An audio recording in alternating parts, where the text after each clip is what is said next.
Bonjour, chers auditeurs, auditrices de Derrière l'image. Toujours une heure de cinéma. Guy Ménard à l'animation, accompagné de Robert Daudelin. Bonjour, Robert. Bonjour, Guy. Pour ce troisième segment où nous recevons Robin McKenna afin de parler du film Le Don ou de GIF. Bonjour, Robin. Salut. D'après un livre, tout à l'heure, Robin faisait remarquer qu'il n'est malheureusement pas traduit en français, mais il est très célèbre. D'après un livre de Lewis Hyde, anthropologue, philosophe américain. En fait, il était poète, un jeune poète qui a écrit le livre. Il se questionnait pourquoi écrire la poésie quand il faut payer mon loyer. Mon propriétaire se fout de mes poèmes. Et c'est grâce à lui que vous faites votre premier long métrage. Oui. Mais vous connaissiez le texte? C'est un texte qui vous avait enthousiasmé ou... Non, je ne le connaissais pas. Je l'ai trouvé dans une librairie et il y avait une citation de Margaret Atwood qui disait « Le meilleur livre que je connaisse pour les créateurs méconnus mais talentueux, un chef-d'œuvre. » Alors, j'étais intriguée par ça. Elle adore le livre, Margaret Atwood. Oui, ça, je me souviens qu'il y a son nom partout. Mais il y a une chose que je veux évoquer tout de suite. Le film est dédié à Peter Wintonick. Oui. Et qui est un créateur très particulier aussi. Hein. Il y a une logique que ce film-là appartienne en partie à Peter. Oui. Il était mon producteur au début du processus. C'était un ami, c'était un peu un mentor. Et je l'ai approché parce que c'était tellement un maître du film d'essai. Mm-hmm. Et c'est ça, je voulais faire ce genre de film d'essai très particulier qui parle aussi de l'art, quelque chose qui passionnait beaucoup Peter. Alors, il a adoré l'idée. Il a embarqué avec moi. On a voyagé ensemble en Europe pour pitcher le film au début. Et très, très soudainement, il est tombé malade et là, il était parti. Très rapidement, oui, malheureusement. Parce que vous mentionnez que vous avez voyagé parce que le film se passe dans plusieurs lieux. En Colombie-Britannique, avec les Amérindiens de la côte ouest, en Nouvelle-Zélande, à Rome, avec un truc absolument fou, une usine de saucisses transformée en musée pour protester contre les propriétaires du terrain qui veulent déloger les Roms notamment qui y habitent. Puis, il y a quoi d'autre? En Nevada aux États-Unis. Ah oui, le truc de Black Rock aux États-Unis. Burning Man. Oui. Et à chacun de ces endroits-là, vous avez trouvé des gens qui, en quelque sorte, illustrent ce que Hyde décrit dans son livre. C'est ça. L'idée, c'était même si c'est un film d'essai, qu'on allait suivre des personnages dans chaque endroit, suivre un peu leur histoire et créer la structure autour de leurs histoires et essayer de faire rentrer les idées à travers leur vie, leur expérience. Et j'oubliais Boston, parce que le musée, c'est le musée de Boston, où il y a les chanteurs. On suit cet artiste, Lee Ming-wei, qui est taïwanais, qui habite à Paris, qui expose partout au monde. Et en fait, on a tourné à Auckland, au Nouvelle-Zélande, à Melbourne, en Australie, et aussi à Boston avec lui. Alors, les fleurs, c'est Auckland, hein? C'est Melbourne. Melbourne. OK, je suis situé. Mais il y a une très belle scène lorsque Ming-wei fait don à travers d'autres artistes, là, don des chansons. Hein? Oui. Donc, qui clôt un petit peu votre film. C'est une très, très belle idée. Et c'est là qu'on s'aperçoit à quel point, je veux dire, recevoir, parce que c'est le cas, une chanson, je veux dire, peut changer presque la vie de ces gens qui sont face à eux. Hein. Mm-hmm. Je pense que la musique touche quelque chose de très profond en nous et ça se sent. Oui, ça c'est très convaincant parce que la dame assez âgée qui est émue aux larmes, c'est magnifique. Mais toute la séquence de la chanson donnée, c'est très beau. D'ailleurs, il y a un truc très beau qui résume tout le film. Il y a une phrase qui dit « The gift must stay in movement ». Le don doit toujours être en mouvement. Et c'est ça que le film illustre aussi. C'est ça. C'est pas une idée très capitaliste, ça.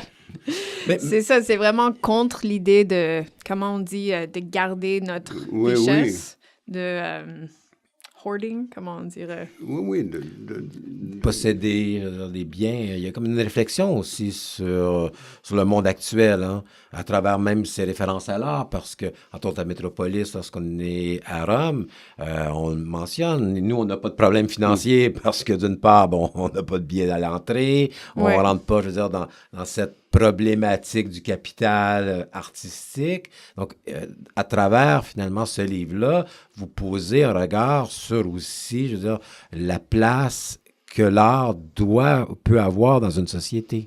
C'est ça, et c'est vraiment cette idée qui est au cœur du film. C'est non seulement que la richesse est faite pour être partagée, pour continuer à circuler, mais que nos dons personnels doivent être partagés aussi. Alors, quand on a un don créatif, il faut que ça passe à travers nous, et c'est comme...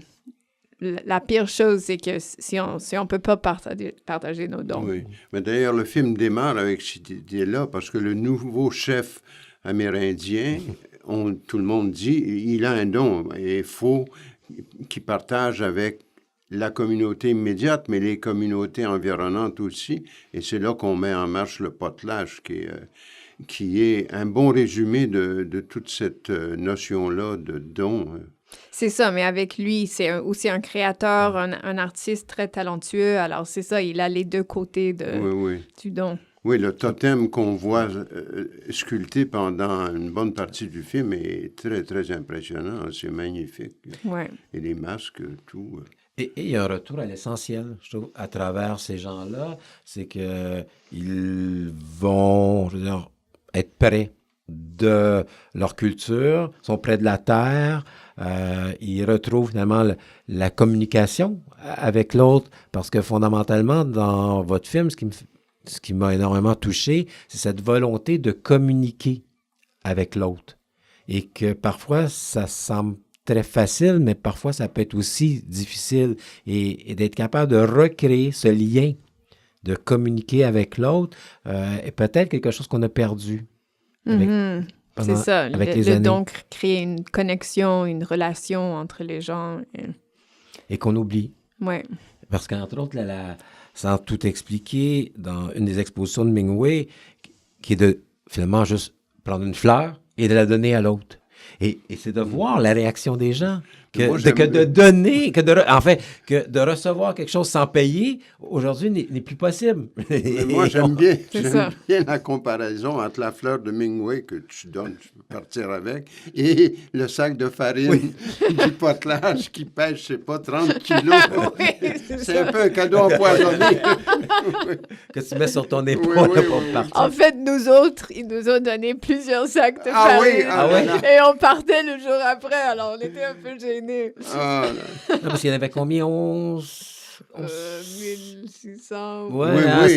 C'est énorme comme exposition. Oui. Mais Roman, c'est un tournage qui s'est étendu sur une assez longue période, alors. Oui, 5 ans, ça fait. Oh là là! Wow. Oui, jusqu'à terminer le film. Oui. Parce que, et puis, il y a une façon, dans le film, il y a un truc qui est dit, qui je trouve résume très bien le film, c'est que tout ce qu'on fait, on illustre le rêve d'une société nouvelle. Et ça, c'est ça, cette image de société qu'on peut changer, parce qu'on est à l'étape où on se dit tous, on ne peut plus rien faire, on ne peut plus rien changer. Mais ce film-là nous dit, mais non. Et l'expérience de Rome, notamment, hein, c'est très spectaculaire, ce qu'ils arrivent à faire. Oui, c'est ça, c'est une idée un peu utopique, mais c'est inspirant aussi. Il y a des enfants. Parce que oui, je veux dire, ce qui m'a frappé, oui, il y a ces échanges, mais régulièrement, vous avez réussi à intégrer des enfants dans ce processus presque de création.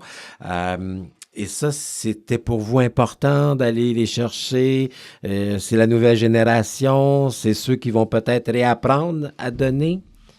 Bien, en fait, dans l'espace à Rome, c'est sûr qu'il y a le don des artistes qui donnent leur travail, qui travaillent très fort et font des œuvres super belles. Mais ce qui m'a touchée le plus, c'est les petits-enfants, surtout Rome, qui habitent là, dans cet espace comme un peu post-industriel, un peu épeurant, mais en même temps super beau. Et leur échange avec les artistes et aussi ce que les enfants donnent aux artistes. Parce que dans l'idée du don, c'est important que l'idée qu'il y a une réciprocité, qu'il y a une qualité circulaire. Alors, c'est pas un don comme la philanthropie, qu'il y a quelqu'un qui a beaucoup d'argent qui donne à quelqu'un de moins important. Oui. Alors, il y avait vraiment ce côté du don des deux côtés. Et les enfants étaient tellement curieux et intéressés par les artistes. Et ça m'a touchée de les voir, alors. Donc, c'est pour ça que vous débutez presque en leur donnant la parole et en parlant de l'imagination. C'est ça. Et entendre ces enfants décrire l'endroit où ils habitent, c'est comme, j'ai rencontré les enfants et ils nous disaient « Ah oui, si la police vient, il faut qu'on monte tous sur le toit. » Et ça m'a frappé d'être un petit enfant de 10 ans qui doit savoir quoi faire si la police arrive. Alors, je voulais capter dans leur voix un peu la place. Et Métropolis est toujours en place, Sarah? Oui, c'est toujours précaire, mais ils sont toujours là, oui. Formidable. Et une curiosité banale, mais Louis Hyde, il a vu le film maintenant? Oui, il aime beaucoup le film. Ah, c'est important de savoir qu'il en parle. Oui, j'étais nerveuse, mais oui. Il a dit que c'était merveilleux et inspirant. Bon, très bien. Et juste pour terminer, parce qu'il ne reste plus beaucoup de temps, ces lieux, vous n'aviez d'autres en banque? Pourquoi s'être arrêté à ces 4? Pourquoi pas un? C'est important pour vous de parcourir le monde? Comment s'est fait un petit peu l'organisation, je dirais, narrative du film? Parce que je pense que oui, effectivement, le fait qu'on se promène à la fois en Europe, qu'on se promène au Canada, aux États-Unis, Nouvelle-Zélande, donne un sens au projet. Mais c'était votre idée initiale? Pas nécessairement. Par exemple, Mingway, c'est juste que ça se présentait là-bas, alors il fallait aller très loin pour le capter. Mais vous le connaissiez ou on vous l'a présenté? Je connaissais son travail depuis longtemps et en fait, j'ai découvert qu'il a été très influencé par Louis Hyde et qu'il se connaissait. Et je savais pas ça, mais j'avais pensé à lui parce qu'il y avait cette qualité intime de son travail. Mais par exemple, le potlatch et Burning Man, j'aimais l'idée de prendre une tradition très ancienne et un genre de truc futuriste et les mettre ensemble et la juxtaposition de ces choses-là. Ouais. Et les jeunes, et pour Métropolis à Rome, c'est encore là, c'est le fruit du hasard qui vous a amené là-bas ou c'est... Je cherchais l'économie du don et j'ai trouvé quelque chose dans une entrevue que quelqu'un faisait parlant de tout cet expériment comme économie du don. Alors, j'ai commencé à regarder les photos et c'était tellement hallucinant que j'étais de plus en plus intriguée. Et je suis allée là et ils m'ont dit, vous êtes canadienne, vous parlez pas italien, comment ça se fait Qu'est-ce que vous faites ici? Mais c'est d'autant plus curieux dans l'Italie actuelle, avec le contexte politique du pays, cette entreprise-là, c'est vraiment complètement exotique. Hein? Oui. Donc, on rappelle que le don a pris l'affiche depuis hier au cinéma du musée. Hein?